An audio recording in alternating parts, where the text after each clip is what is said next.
So ಒಂದು 150 ಕಾಯಿಲೆಗೆ ಇದು ಔಷಧಿ ಛಾಯಾಮಾನಸ ಅಂತೇಳಿ. ಸೊ ನನ್ಗೆ 150 ಕಾಯಿಲೆಗಿನ್ನ ಮುಖ್ಯವಾಗಿ ಬೇಕಾಗಿದ್ದು ವರ್ಷ ಪೂರ್ತಿ ತಿನ್ನುವಂತ ಸೊಪ್ಪು ಯಾವ್ದು ಇರ್ಲಿಲ್ಲ. ವಿಶೇಷವಾಗಿ ನೀವು ಯಾವುದೇ ಒಂದು ಜಾಗ ಇಲ್ಲ ಅಂತ ಒಂದು ಪಾಟ್ ಒಳಗೆ ಹಾಕಿ ಸಾಕು ನೀವು. ಸೊ ಪಾಟ್ ಒಳಗೆ ಬೆಳೀತಾ ಹೋಗ್ತದೆ.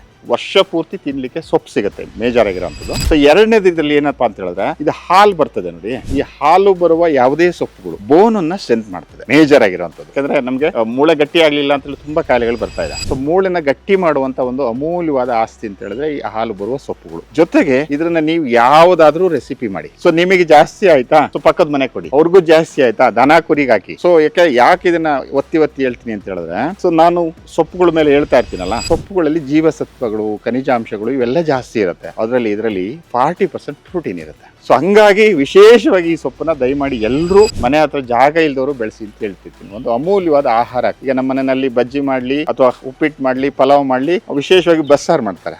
ತುಂಬಾ ರುಚಿಯಾಗಿರುವಂತ ಒಂದು ಅಮೂಲ್ಯವಾದ ಸೊಪ್ಪನ್ನ ನಾವು ಆಹಾರದಲ್ಲಿ ಬಳಸಿದ್ರೆ ಸೊ ನಮ್ಗೆ 150 ಕಾಯಿಲೆ ಒಂದು ಒಳ್ಳೆ ಔಷಧಿಯಾಗಿ ಕೆಲಸ ಮಾಡ್ತದೆ.